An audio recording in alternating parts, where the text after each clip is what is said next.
정치권에선 윤석열 대통령의 탄핵 소추안 통과 후 폭풍이 거셉니다. 먼저 국민의힘 한동훈 대표는 탄핵안 가결 이틀 만에 대표직에서 물러났는데요.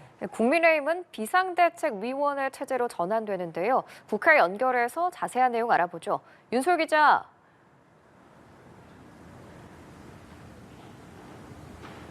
네, 국회입니다. 말씀하신 대로 국민의힘 한동훈 대표가 윤석열 대통령 탄핵안이 국회에서 가결된 지 이틀 만에 대표직에서 물러났습니다.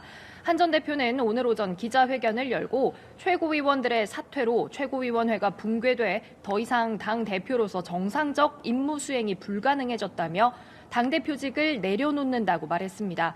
또 비상계엄 사태로 고통받은 모든 국민께 죄송하다며 허리 숙여 사죄했고 탄핵안에 찬성한 걸 여전히 후회하지 않는다고 강조했습니다. 한 전 대표는 회견을 마친 뒤 국회를 빠져나가는 길에 지지자들과 만나 저를 지키려고 하지 말라, 제가 여러분을 지키겠다며 포기하지 않겠다고 말하기도 했습니다. 한 전 대표의 사퇴는 지난 7월 있었던 전당대회에서 대표로 선출된 이후 146일 만입니다. 한 전 대표는 윤 대통령 탄핵안이 통과된 뒤에도 사퇴 여부를 묻는 질문에 직무를 계속 수행할 거라며 사퇴하지 않겠다는 뜻을 밝혔는데요. 친한계로 분류되는 장동혁, 진종호 최고위원에다 친윤계 김민전, 김재원, 이뉴환 최고위원 등 선출직 최고위원 전원이 사의를 표명하면서 한동훈 체제는 당헌 당규에 따라 해체 수순으로 접어든 상태였습니다. 결국 한 전 대표가 직을 내려놓으면서 지도부가 모두 공석이 됐고요. 권성동 원내대표가 당대표 권한대행을 맡아 당분간 당을 이끌게 됐습니다. 이에 따라 국민의힘은 비상대책위원회 체제 전환 수순에 접어들었습니다. 국민의힘 출범 이후로는 6번째, 윤석열 정부 들어서는 5번째 비대위가 되는 셈인데요. 비대위원장 후보군으론 당내 중진 의원 등이 물망에 오르는 걸로 전해졌습니다. 국민의힘은 오전 중진들이 모여 비공개 회의를 진행하고 오후 3시엔 의원총회를 열어 비대위 구성에 대한 논의를 할 예정입니다. 더불어민주당 상황도 함께 짚어보겠습니다. 이재명 대표가 국정안정협의체를 다시 한번 제안했다고요?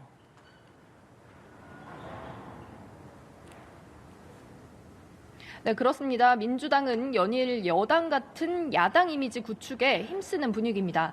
이재명 대표는 국정 운영에 역할을 하겠다는 의지를 연일 드러내고 있는데요. 오늘 최고위원회의에선 초당적으로 협력하는 국정안정협의체를 재차 강조했습니다. 이 대표는 정치적 불안 요소가 경제에 심각한 타격을 주고 민생이 매우 어려워졌다면서 국정을 안정하고 민생을 회복하는 데에 내 편이 없다고 말했습니다. 그러면서 어제 한 차례 여당에서 거절했던 점을 의식한 듯 모든 일의 주도권은 국민의힘이 가져도 좋으니 꼭 참여해 주시기를 바란다고도 밝혔습니다. 이 같은 행보는 조기 대선을 겨냥해 이 대표 개인의 무게감을 높이는 동시에 당 역시 국정에 적극 협력하는 모습을 보여 국정 책임자로서의 역할이 가능하다는 걸 강조하는 걸로도 풀이되는데요. 오후에는 의원총회를 통해 상임위별 국정 안정을 위한 방향을 수렴하고 민생 법안 등을 함께 논의할 예정입니다. 민주당은 동시에 내란죄 규명을 위한 특검 수용 등 압박 메시지도 내놓고 있습니다. 지금까지 국회에서 연합뉴스TV 윤솔입니다.